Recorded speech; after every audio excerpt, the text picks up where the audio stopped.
하나님의 말씀은 맛있습니다. 하나님의 말씀은 즐겁습니다. 하나님의 말씀은 생명과 행복을 줍니다. 500독 성경 통독 훈련 원장입니다. 여수 살리는 교회 임기환 목사가 하나님의 말씀을 봉독하고 전하는 시간입니다. 함께 하시면 기적이 일어납니다. 알람을 설정하시고 들으시면 좋겠습니다. 본 방송은 유튜브에서 성경 통독 임기환 검색하시고 구독하시면 계속되는 하나님의 말씀 업데이트를 통해서 은혜 받으실 수 있습니다. 오늘은 전도서 6장을 봉독합니다. 그리고 말씀을 전하겠습니다. 전도서 6장. 내가 해 아래에서 한 가지 불행한 일이 있는 것을 보았나니 이는 사람의 마음을 무겁게 하는 것이라. 어떤 사람은 그의 영혼이 바라는 모든 소원에 부족함이 없어 재물과 부여와 존귀를 하나님께 받았으나 하나님께서 그가 그것을 누리도록 허락하지 아니하셨으므로 다른 사람이 누리나니 이것도 헛되어 악한 병이로다.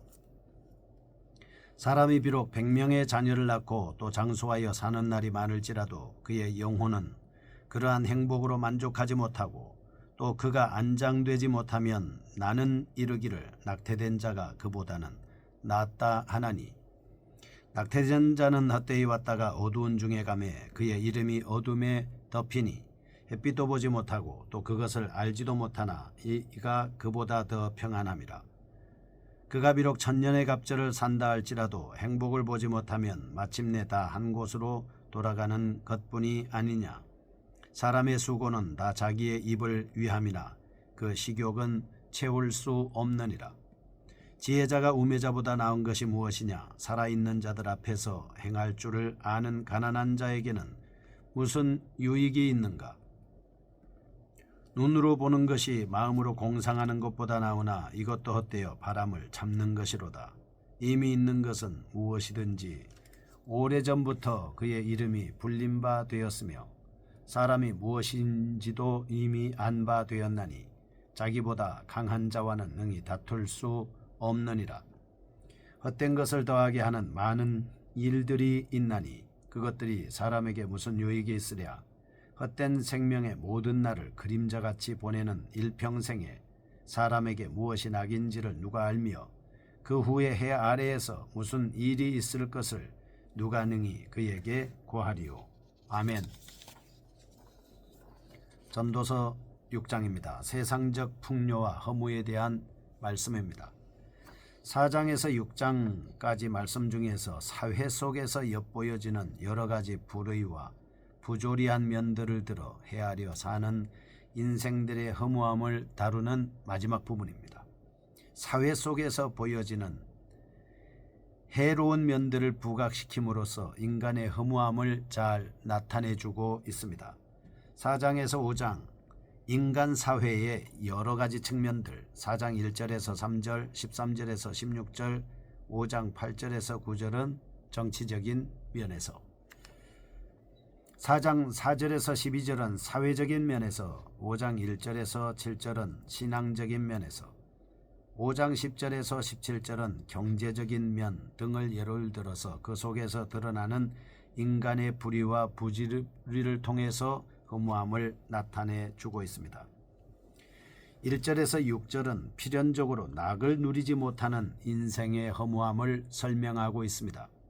7절에서 12절은 욕망의 충족에도 불구하고 만족할 수 없는 인생의 무상함을 언급합니다. 좀 더 세분합니다. 1절에서 2절 재물과 부요를 누릴 수 없는 인간이다. 3절에서 6절 자녀가 많고 장수하여도 만족할 수 없는 인간이다. 7절에서 9절 욕망의 무제한성입니다. 10절에서 12절 인생의 진정한 의미에 대해 나눠져 있습니다. 강조점 살펴보겠습니다. 첫째 1절에서 6절입니다. 인간의 외적 번영이 반드시 선한 것은 아닙니다. 사람들은 흔히 외적 상태만을 보고 내부의 본질을 평가하려는 경향이 있습니다. 그러나 본장에서 솔로몬은 부와 명예, 많은 자녀와 장수, 그리고 세상이 놀랄만한 선을 가졌다 할지라도 인간은 여전히 공허하고 불만족스러우며 불행한 존재가 될 수 있다고 강조하고 있습니다. 2절 하나님께서는 때때로 인간에게 모든 부요와 존귀를 주시고도 그것을 즐길 수 있는 능력을 허락하지 않는 경우가 있다. 3절 솔로몬은 아무리 근사한 복을 받았다고 할지라도 하나님의 선물이 주어지지 않는다면 태어날 때 죽는 것이 더 낫다라고 이렇게 말씀하고 있습니다. 4절과 5절 사사나는 즐거움이 없는 부자보다 훨씬 자유로우며 많은 안식을 얻을 수 있기 때문이다. 둘째입니다. 7절에서 9절입니다. 인간의 욕망은 무한히 확대 재생산되고 있습니다. 인간은 쾌락을 얻기 위하여 쉬지 않고 노력하지만 결코 그곳에 도달하지 못합니다. 아무리 많은 소유를 가지고 있다고 할지라도 자신의 욕망을 완전히 충족시킬 수 있는 사람은 없습니다. 셋째 10절에서 12절 세상의 번영은 종종 공허감과 불만족을 증폭시키는 역할을 합니다. 10절 인간은 자신의 한계를 분명히 인식하지 못하고 조그마한 소유로 하나님의 결정에 도전하며 대항하기도 합니다. 본장의 내용을 통해서 우리는 단지 외형적인 모습을 통해서 하나님의 계획의 정당성 여부를 판단할 수 없다는 사실을 확인할 수 있겠습니다. 1절에서 6절입니다. 낙을 누리지 못하는 소유의 허무함입니다. 전도자는 인간의 재산과 장수와 자녀의 복도 하나님의 희락의 선물이 없으면 전혀 무의미하며 진정한 행복을 보장할 수 없다고 말하고 있습니다. 이미 5장 18절에서 20절 인간의 최선의 삶은 하나님께서 전도서 5장 19절 재물과 부요를 주사 능히 누리게 하는 삶이라고 결론 지었습니다.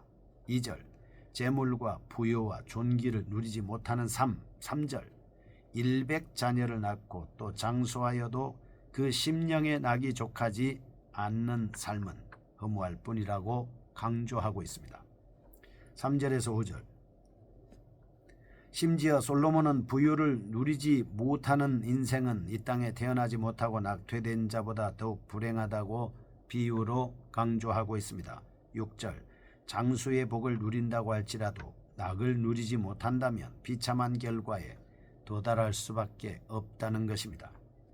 인간은 근본 하나님의 형상대로 아름답게 창조됐습니다. 아담 타락 이후 정죄되어 사망 가운데 처하게 됐습니다. 에베소서 2장 1절에 허물과 죄로 죽었던 너희라고 이렇게 말씀합니다.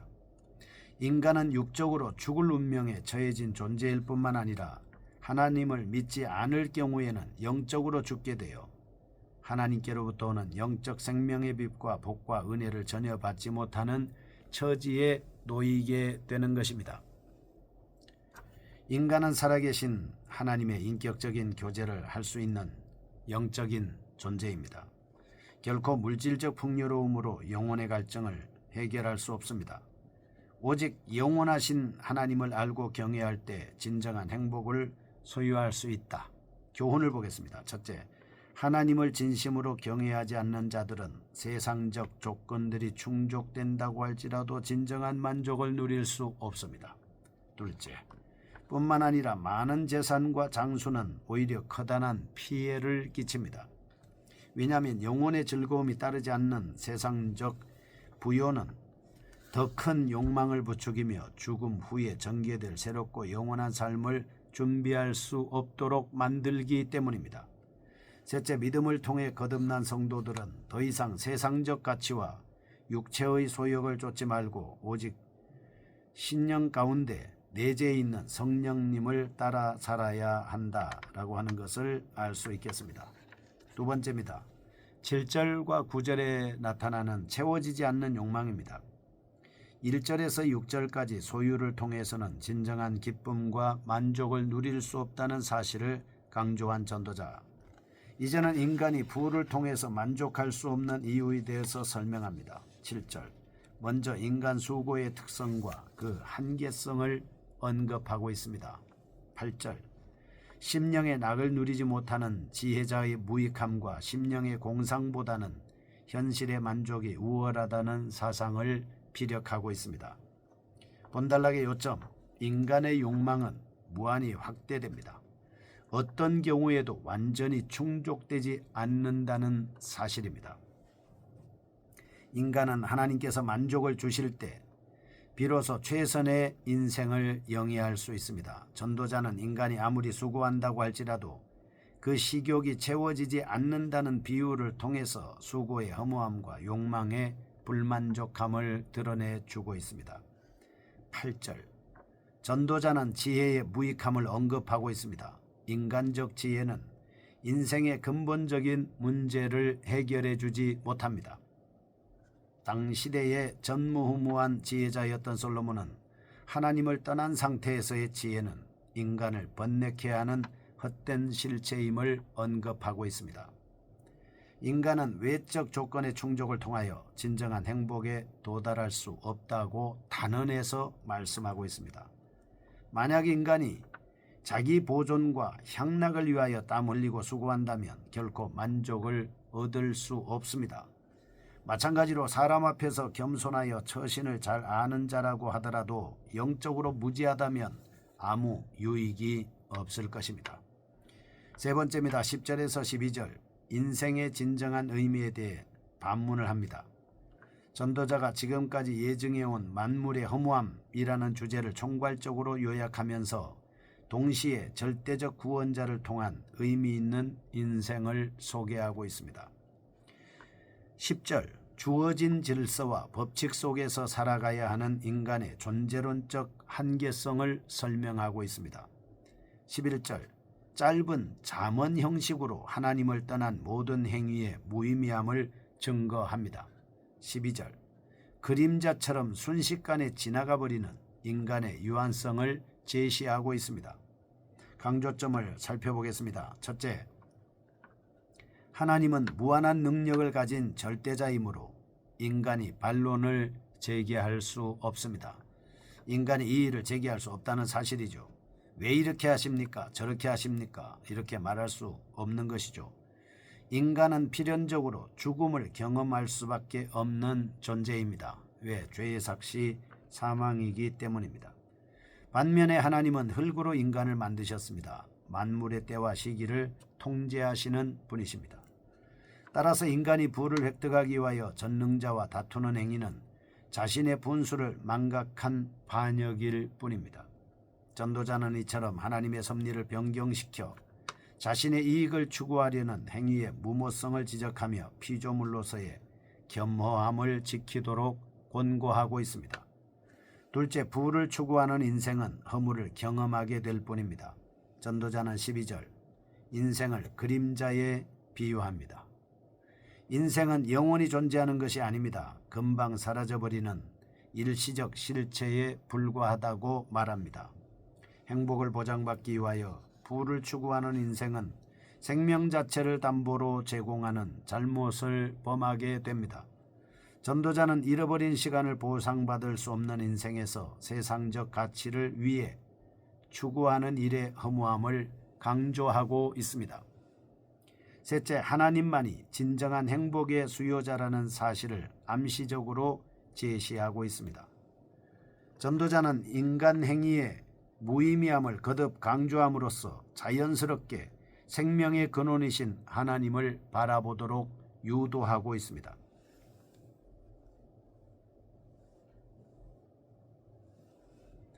이러한 잠정적 결론은 본서의 서두에서 제기한 문제의 해답으로서 이후에 더욱 명백하게 드러나게 될 하나님의 경외의 사상을 미리 예시해주는 복선의 역할을 하는 것입니다.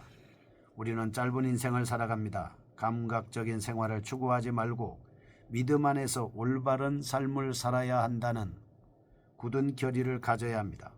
이 세상에서 그리스도를 떠나서 새로운 것이 없습니다. 모두 무의미할 뿐입니다. 오직 예수 그리스도 안에서 새로운 영원한 인생을 발견해 나아가야 합니다. 거룩하신 하나님 아버지, 육체적으로 세상에서 얻을 수 있는 것은 만족을 얻을 수가 없습니다. 그러나 하나님께서 영적으로 우리에게 만족이 되시는 놀라운 역할을 우리에게 허락해 주셔서 감사합니다. 말씀 안에 만족을 누릴 수 있는 저희가 되게 하여 주옵소서. 예수님의 이름으로 기도합니다. 아멘. 여수 살리는 교회 임기환 목사였습니다. 지금 극동방송을 듣게 하세요. 기적이 일어납니다. 우리는 지금 생명을 전하고 있습니다.